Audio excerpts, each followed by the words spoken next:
What's up YouTube?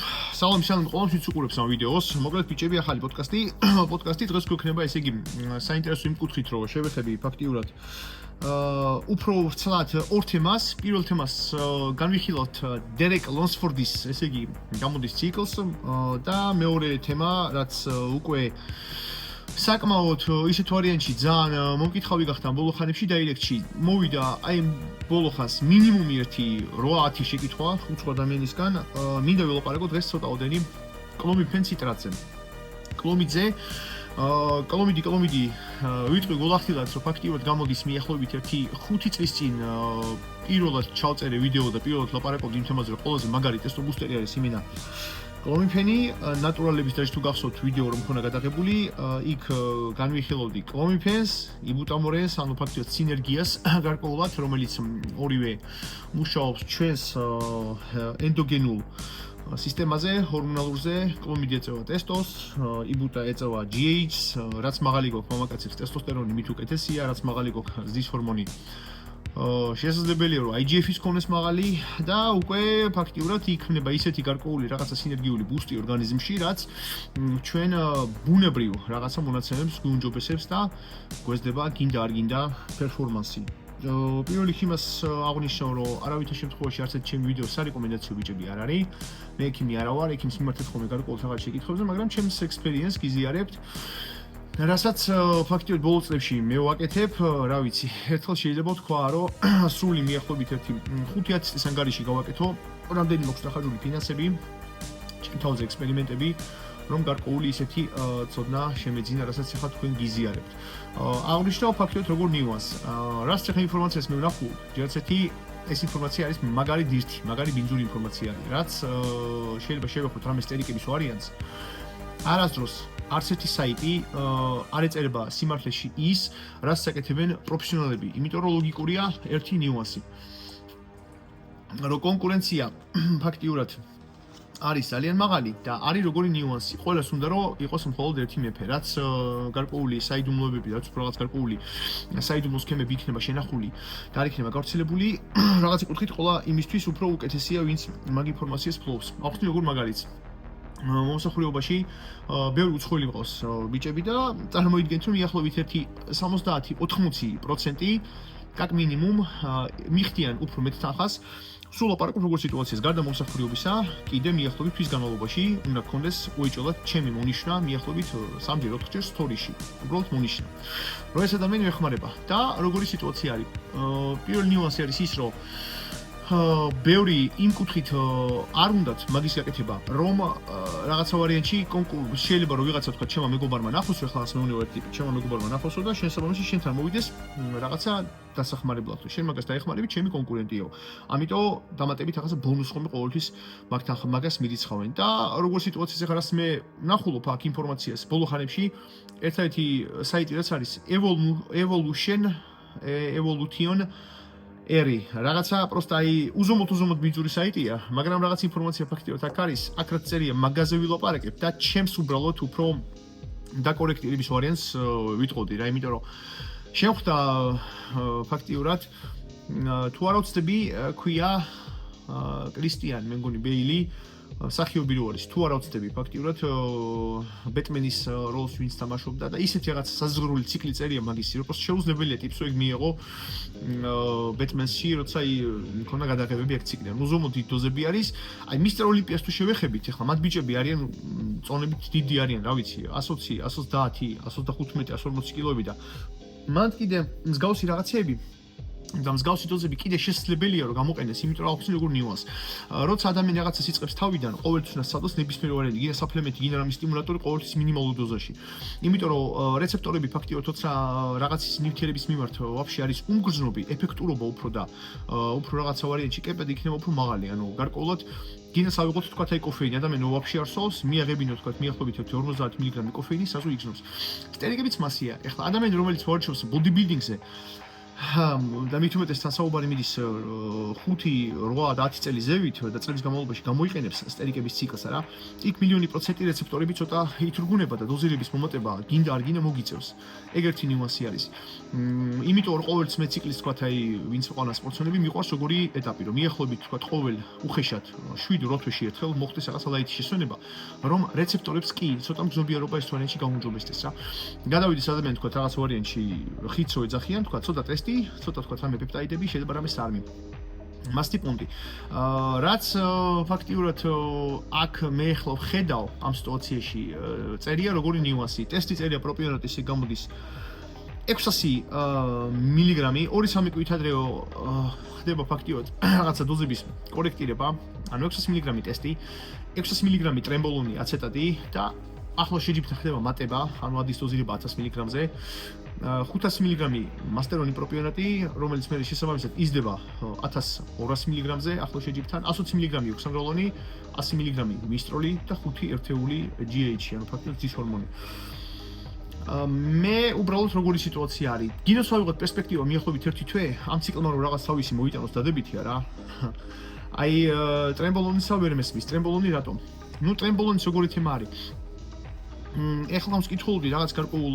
ძალიან საინტერესო სტატიას და იყო როგორი რაღაც ნაჩვენები რომ ტრემბოლონმა თავის აი ნორმალური ანაბოლური რაღაც გარკვეული ეფექტები რომ მოახდინოს საკმარისი არის დაჟე კვირაში უსმინეთ კვირაში მიახლოებით 30-50 მილიგრამი იძლევა რაღაცა ეფექტებს დადებით ანაბოლურს და გზად არ აქვს ის საიდ ეფექტები რაც უკვე ხდება დოზირება მიახლოებით ოვერი აი ვიტყოდი 200 მილიგრამი ზევით აი 200 მილიგრამი ზევით რაც არის ფაქტობრივად ყველაფერს გინდა არ გინდა ცოტა ეხება რა გინდა ლიპიდურ პროფილს გინდა დაჟე ღვიძლს და არა მაქვს საუბარი კი ნერვულ სისტემას ფაქტიურად ძილის დროს მაღალი ოფლიანობის ვარიანტი ეგ არის სვეტში ახსნება ნერვული სისტემის ამიტომ ტრენი ისეთი ფაქტობრივად პრეპარატი სუფთა საშიჯიბრო ვარიანტია რა თქმა უნდა მისტერ ოლიმპიის დონე ბიჭები ხა ისინი გამოიყენებენ მაგრამ აი დოზირებებს როცა ვხედავ ტრენისას მიახლოებით კვირაში 1000 მილიგრამსა რა თითქოს რაღაცა მებევრება ეგ ერთი ნიუანსი არის მეორე რაც შეეხება ფაქტიურად მასტერონი გინდა 1200 მილიგრამი ეგეც საკმაოდ ისეთი დიდი დოზირება არის რა და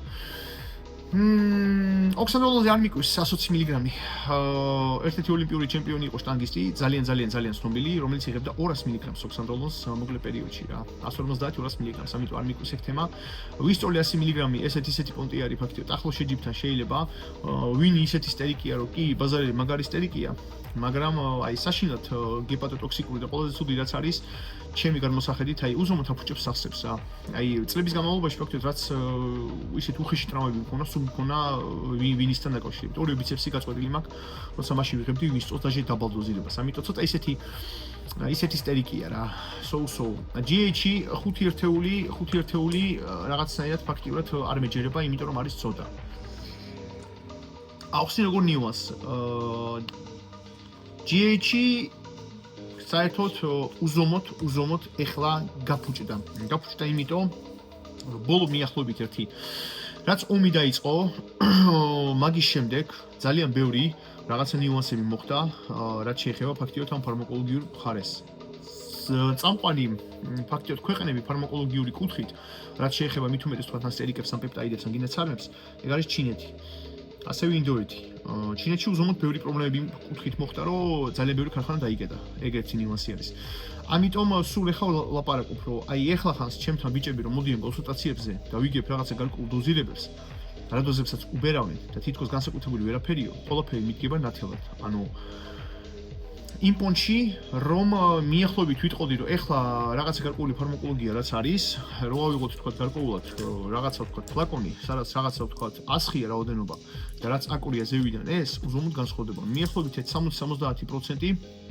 ასხია რაც სიმართლეში აწერია რადგან ეს ბიზნესი არის უზომოდ მოთხოვნი უზომოდ ისეთ ვარიანტში პოპულარული და ბიზნესი რო არ ჩავარდეს და რაღაცა და ნივთიერების ფაქტიურად არის დეფიციტი ხდება ეხა ნედალივი ეგ არის ერთი ნიუანსი დანარჩენი ფაქტიურად რაც შეეხება ზდის ჰორმონსაც იგივე სიტუაცია არის ზდის ჰორმონი GH-ი ბაზარი არ არის საინტერესოა კაი არის მაგრამ ისევ და ისევ როგორი კუთხით როგორ ხდება ფაქტიურად კონვერსია IGF-ში ანუ მთელი რაღაც გარკვეული სასარგებლო რაც მოაქვს ნორმალურად გინდა რეცეპტორის ჭიების აქტივაცია, გინდა რაღაც ვარიანტში ცხიმის წვა, რაღაცა თქვა სარგებლობა სახსების მხრივ, ძვლების მხრივ, ეგ ხდება უფრო IGF საწევის ფონზე რა და ეგ კონვერსია ყოველს ინდივიდუალურია, ვიღაცას თქვა აი 100 კილოიანი ტიპი შეიძლება ავიღოთ 2, ორივეს მივცოთ თქვა, კაი ხარისხის თქვა GH-ი, მიახლოებით რა ვიცი 3-დან 5 ერთეულამდე უხეშად. მე IGF-ის ფაქტიურად ლეველი გაუზომოთ და არ აქონეთ ორივეს ერთი და იგივე. კონვერსია მაინც ინდივიდუალურია ეს რა და GH ბაზარის კაია 5 ერთეული თითქოს ცოტა არის. მის როლი 100 მგ ჩემი გამოსახეთ არის. უზომოთ ბევრი ოქსანდროლონი ბაზარი არ არის. მასტერონის თითქოს ბევრი არის, ტრენით საშინად ბევრი არის, ტესტი მისაღები არის. მე ლიჩნად რომ ვიყო, უბრალოდ ავიღებდი ისეთ სიტუაციას, რომ ტრენს მაგალითად თუ არა ისე თქვა ახლო საშიჯიბრო პერიოდი, რა თქმა უნდა, პრიმო ჯუბია. პრიმო ბოლანი ეგ არის ყველაზე ისეთი ჯიგრული სტერიკი, რომელზეც იყო რაღაც საინტერესო ინფორმაცია. საერთოდ ყველა სტერიკები უფრო ავადმყოფებისთვის იყო სინთეზირდებოდა, მზადდებოდა ფაქტიურად, რომ ავადმყოფებს თქვა, ვისაც სიმსიმე ქონდა, კახექსია ქონდა და რაღაცა გარკვეული ისეთი დაავადებები ქონდათ მაგათთვის და თუ არა ვცდები, ერთ-ერთი გარკვეული რაღაც საინტერესო ექსპერიმენტი იყო. ეგთანს ეშლებოდა და უკეთებდა ეგონა რომ ერთ ფლაკონში არის 100 თუ 200 მგ და მთლიან ფლაკონს უკეთებდა და მთლიან ფლაკონში არის 1 გრამი რა. ანუ გრამს უკეთებდა გამოდის კვირაში ერთხელ ვიღაც ტიპს და დიდი არაფერი ისეთი რაღაც გარკვეული საიდ ეფექტების თემები არ ყოფილა რა. მაგრამ პრიმა უზომოთ ძვირია, ეგ არის მაგის ფაქტიურად ნიუანსი რა. თუ მივა საუბარი ალბათ ტესტი პრიმა და ალბათ ოქსანდროლონი ყველაზე ისეთი ვარიანტი შეიძლება ითქვას, რომ როგორც რაღაცა ითქვა ნაკლები საიდ ეფექტების გარეშე რა. როგორც არმებში სუვიძახი ხოლმე რომ S4 დაჟე ანდარინზე რომ ლაპარაკობდი მიახლოებით 1-3 წლის წინ 4 წლის წინ რომ პროსტატისთვის არის ძალიან სასარგებლო რა. ბევრი თითქოს ჰიჰუს იძახოდა და ეხლა დაიდო ძალიან მაგარი კვლევები რომ პროსტატის ფაქტობრივად გიპერტროფიას უშლის ხელს S4 ანდარინი. ამიტომ ქიმიკოსები ვინც ახართ, გინას თქვა ანდარინი რო აიღოთ თქვა 20 მგ, არა ანაბოლური კუთხეებით, არა გამოშვებით და რაღაცა რა. უზომოთ კაი იდეა არის იმ კუთხით რომ მე ასაკში აი მუშტის ხელა პროსტატა არ აქვს. ამიტომ ისეთი თემა არის რომ ეს ციკლი ის ვარიანტში განხილვაში იყოს, მისტერ ოლიმპია არის, გქონდეს არქივში ჩვენ შენახული და ეხლა ორიოდენ სიტყვას ფაქტიურად რაღაც ინფორმაცია აქვს ამოვიწერე. კომენტარში იდო, კომენტარში ეწერა შეკითხვა კოლომფენზე შეიძლება თუ რა გამოყენებულიყო რაღაცა ენდოგენური ბუშტით. რა თქმა უნდა შეიძლებოდა. ახსნე როგორ ნიუანს ფაქტიურად. კოლომიძე ცოტა რატომღაც ბოლო წლებში ცოტა უბრალოდ შევიცვალე აზრი, არა იმ კუთხით რომ არა ეს ეფექტური. უზომოდ ეფექტური არის თუ პროსტა ნედლეული რაც აწერია, უბრალოდ ის არის, იმიტომ რომ ამის ფაქტობრივად არის დეფიციტით, განსხვავება რა არის ფაქტობრივად. კოლომფენი ეგ არის მიქსი არის. ორი ფაქტიურად იზომერის ენკოლომფენის და ზუკლომფენის პროცენტულობა არის მიახლოებით 62%, ეს იგი ფაქტობრივად არის ენკოლომფენი და 38% არის ზუკლომფენი. ზუკლომფენი კაგბი ცუდი იზომერი არის რა. იმ პონჩი რომ რაღაცა გარკვეული ფაქტიურად ეფექტები აქვს ესტრადიოლთან. ესტროგენზე ხშირად მომეხო, ესტროგენი ისეთი ჯგუფი არის ქალური, უფრო ვიტყოდი ესტრადიოლთან. პლუს ისეთი სიტუაცია არის, რომ ძალიან გრძელი დაშლის პერიოდი აქვს და გზად პრაქტიკაზეც და რაღაც გარკვეული ისეთ ვარიანტში კვლევებიც არის, რომ ცოტა ლიბიდოს აქვეითებს. აი ეგ აქვს ცუდი. რადგან უკვე ხელმისაწვდომი ფაქტიურად არის პირდაპირ უფრო სუფთა ფაქტიურად ენკოლომფენი თუ ფინანსები არის და საშუალება არის აი პროსტ 101% ვიტყოდი რომ რა თქმა უნდა ჯუბია დაითრიოთ უკვე ენკოლომფენი კოლომფენი არის ისეთი სიტუაცია რომ ფაქტიურად როცა ადამიანი ვთქვა აი არის იმენა მაგარ ჯიგრულ ციკლზე დაპირებს ციკლის შემდგომ თერაპიას საწყის ეტაპზე დიდ დოზირებები 75-100 მგ კოლომფენი კლასიკურად წავა. დაჟე ვთქვათ შესაძლებელია რომ მიქსიც მოხდეს ფაქტიურად მაგისი კი სერბსების მიქსი ხშირად ხდება. დაჟე ტამოქსიფენიც არის ხოლმე მესამე. პროსტო უბრალოდ ისეთი სიტუაცია არის რომ სიძლიერის კუთხით თუ ავიღოთ ენკოლომფენი რა თქმა უნდა მოქმედებს ალბათ ვიტყოდი მიახლოებით 1.5-ით მეტად. ანუ ვთქვათ თუ ავიღებთ კლასიკურ ვთქვათ უხეშად კოლომფენს 50 მგ-ს ალბათ ძალით რომ შევადაროთ 25-30 მგ ეყოფა და შეედრება ძალაში ენკლომიფენს კიდე ის აქვს გზად უზომოდ კაი, რომ ლიბიდოზე ვაფშე არ მოქმედებს, ანუ ლიბიდოს არ აქვეითებს და მოკლედ დაშლა აქვს. ანუ კლომიფენზე ფაქტიურად კლომიფენს ცუდი ის აქვს, რომ დიდი ხანი ჩანს დოპინგ კონტროლზე. დოპინგ კონტროლის თემაზე მითქვე ძალიან ბევრჯერ, რომ რაღაცა გარკვეული მეტაბოლური ციტოქრომების მექანიზმი არის, ანუ გამოდევნის ჯრაქს, აი გამოდევნის რაღაც მექანიზმი ყოველ ადამიანს აქვს ინდივიდუალური. ანუ როგორ მაგის ორგანიზმი და მაგის ქსოვილები მოიშორებს რაღაც გარკვეულ ნივთიერებას ორგანიზმიდან. კლომიფენს ეგ აქვს ცუდი, რომ დიდი ხანი ჩანს. ენკლომიფენი ჩანს მიახლოებით ვიტყოდი ალბათ ერთი თვენახევრით უფრო ნაკლები ხანი. დაჟე რაღაც გარკვეული ექსპერიენსი ყოფილა, რომ 2 თვის შემდეგ მიღების შემდეგ ენკლომიფენს მიღების შემდეგ ჩაუბარებიათ ბიჭებს დოპინგ კონტროლი და დოპინგი დადებითი არა ყოფილა. ეგ არის როგორი შეთავსება მიახლოებით რა. პეპტაიდი CGC 1295 რომ არის, კაი პეპტაიდი არის ძალიან. 2-10 ჯერ ეწევა მიახლოებით GH და IGF-საც კარგად ეწევა. ძალიან მაგარი პეპტაიდი არის. განსხვავდება უბრალოდ არის ჩოლობრივი CGC 1295, რომელსაც გარკვეული პატარა პიკი აქვს. ანუ რო გავიკეთებთ საღამოს, აქტიურად მუშაობს, შეიძლება აქტიურად პიკს ახდენს მიახლოებით 1 საათი, 2 საათი, 3 საათი. და არის კიდე ესეთი მანდ არის ხოლმე კომბინაცია with DAC. DAC-ი არის ისეთი გარკვეული ფერმენტი, რომელიც ახანგრძლივს, ანუ უფრო პროლონგირებული მოქმედება აქვს და არა ის საჭირო ინიექციები ყოველ დღე. კეთილება მიახლოებით ეგ ინიექცია უხეშად 5 დღეში ერთხელ, კვირაში ორჯერ იდეალური ვარიანტი არის. მაგას აქვს, ეგ აქვს დადებითი და აი უღარყოფით ის აქვს, რომ დოპინგზე ჩანს ატო ბევრი ხანი მიახლოებით 1 თვე-ნახევარ 2 თვე. კლასიკური CGC ჩანს დოპინგზე შეიძლება ითქვას 1-10 დღე. ამიტომ ეგეც უნდა გაითვალისწინოთ რა. მაგრამ ყველაზე მთავარი ნიუანსი რაში არის ბიჭებო? კლომიფენზე ხშირად ბევრი ამბობს თითქოს ვერაფერი. რატო ვერაფერი? კლომიფენი აი წარმოვიდგინოთ კაროჩე, რომ აი ეს არის ჩვენი თქვა კაკლები, აი ეს არის თქვა რა ვიცი გიპოფიზი просто ხელთ არ ამოქვს პატარა რაღაცა. და ავიღოთ თქვა ეს ბოთლი.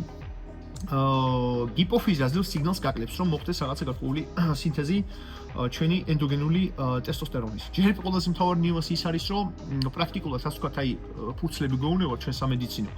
სტატისტიკურად სუტკაში, ან 24 საათში ნორმალური კაკლები გამოყოფს მიახლოებით 3-დან 7 მილიგრამამდე ტესტოსტერონს. კაი რასკლაჩი შეიძლება იყოს მიახლოებით 10 მილიგრამი, ანუ ბევრი სიმართლეში ეგ არ არის. ეს ახდენს უბრალოდ სტიმულაციას ახდენს ფაქტიურად გიპოფიზი აკეთებს ფაქტიურად კლომიფენი აკეთებს სტიმულაციას გიპოფიზისას, ანუ LH-ი იწევს მაღლა, როცა მაღალი LH-ი ფაქტიურად მაგის ფონზე ხდება უფრო აქტივაცია კაკლების, მაგრამ ადამიანს თუ თქვათ წლების განმავლობაში იღებდა თქვა სტერიკებს და გზად კიდე ბუნებრივად არ გაუმართლა კაკლების მხრივ რაღაცა კოსმოსს და რაღაცა ძალიან მაღალ მაჩვენებელს ფაქტიურად კლომიფენი და ენკლომიფენი ტესტოსტერონის კუთხით არიზავს. იზავს სტიმულაციას, შეიძლება ადამიანს თქვა უხეშად თქვა ტესტი თუ ქონდა თქვა მაგალითად 15 გაუხდეს მიახლოებით 20.